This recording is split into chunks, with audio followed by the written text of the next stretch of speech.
शुक्रिया ममता और राहुल। तो जिस तरह से हम वैश्विक मोर्चे से काफी खराब संकेत देख रहे हैं, लेकिन हमारे जो अपने फंडामेंटल्स है भारतीय अर्थव्यवस्था के, वो बेहद मजबूत हैं।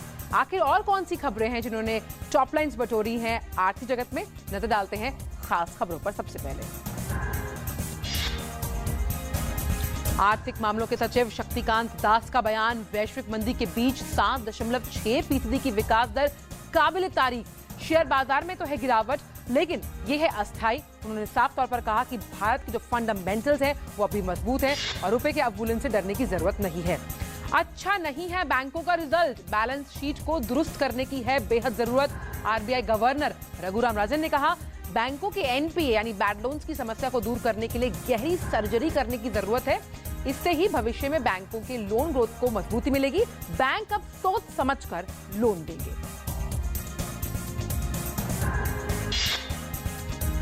$10,000 से ऊपर की पॉलिसी होगी डिजिटल फॉर्म में, इरडा ने जारी किया ड्राफ्ट। इस प्रपोजल के अनुसार हेल्थ, जनरल इंश्योरेंस पॉलिसी लेने वाले सभी कस्टमर पर लागू होगा ये प्रपोजल। उन क्षेत्रों में ई पॉलिसी जारी की जाएगी जहां बाढ़ और भूकंप जैसी प्राकृतिक आपदाएं आती रहती हैं। और देश के सबसे बड़े बैंक एसबीआई ने अक्टूबर-दिसंबर तिमाही के नतीजे किए जारी। बैंक के मुनाफे में गिरावट का बड़ा कारण प्रोविजनिंग बढ़ना है और देश की सबसे बड़ी ऑटोमोबाइल कंपनी टाटा मोटर्स को भी 2% का घाटा। इन्हीं नतीजों के बाद मार्केट में गिरावट बढ़ती हुई नजर आई।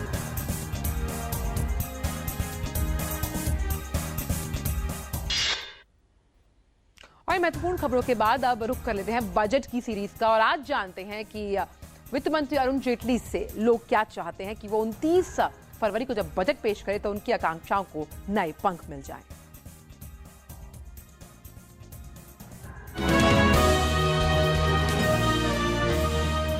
जो अभी आने वाला जो हमारा बजट है, तो वो बजट जो दिन ब दिन महंगाई बढ़ते जा रही है, उससे वो टैक्सेस हर चीज़ पे लगे जा रहे हैं और वो टैक्सेस की वजह से आम आदमी के हर एक घरेलू इंसान को वो टैक्सेस, उनका जो घर का बजट है वो दिन ब दिन बढ़ते जा रहा है। और वो बजट उनका घर का लेवल पे लाने के लिए मुझे ऐसा लगता है कि गवर्नमेंट ने टैक्सेस हर चीज़ पे कम करने चाहिए।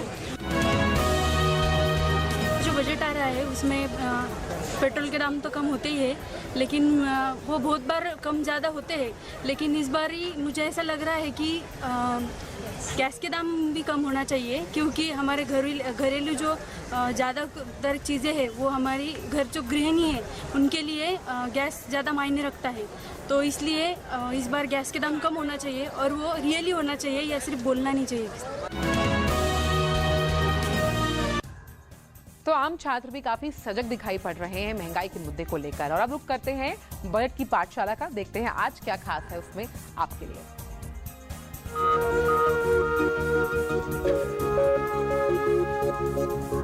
साल 1950-51 के दौरान भारत गणराज्य का पहला बजट पेश करते हुए योजना आयोग अस्तित्व में आया था।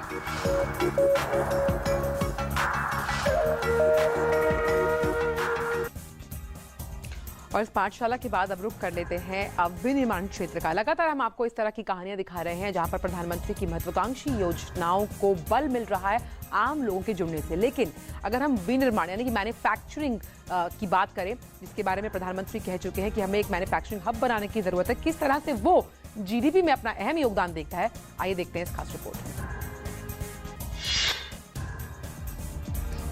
भारत की ऑटोमोटिव इंडस्ट्री पूरी दुनिया को पीछे छोड़ने की राह पर चल पड़ी है। इस साल देश में 2.25 करोड़ से ज्यादा गाड़ियों का निर्माण हो चुका है और ये सेक्टर देश की जीडीपी में करीब 8% का योगदान कर रहा है। देश में रोजगार पैदा करने के लिहाज से भी इस सेक्टर की हिस्सेदारी 8% तक है। देश में आने वाली कुल एफडीआई का 4.5% ऑटोमोटिव इंडस्ट्री में आया। पैसेंजर व्हीकल सेगमेंट 7.7% की रफ्तार से बढ़ा, जो अगले साल 10% या ज्यादा की रफ्तार से बढ़ सकता है और इसीलिए आने वाले बजट से लेकर उम्मीदें भी काफी हैं। प्रधानमंत्री के मेक इन इंडिया मिशन में भी इस सेक्टर को प्राथमिकता दी गई है। India has some very natural advantages for make in India to be very significant in automobile sector, and the biggest of them is the labor cost and labor capability. 2016 तक automotive mission के तहत इस sector को make in India mission का engine बनाने की योजना है।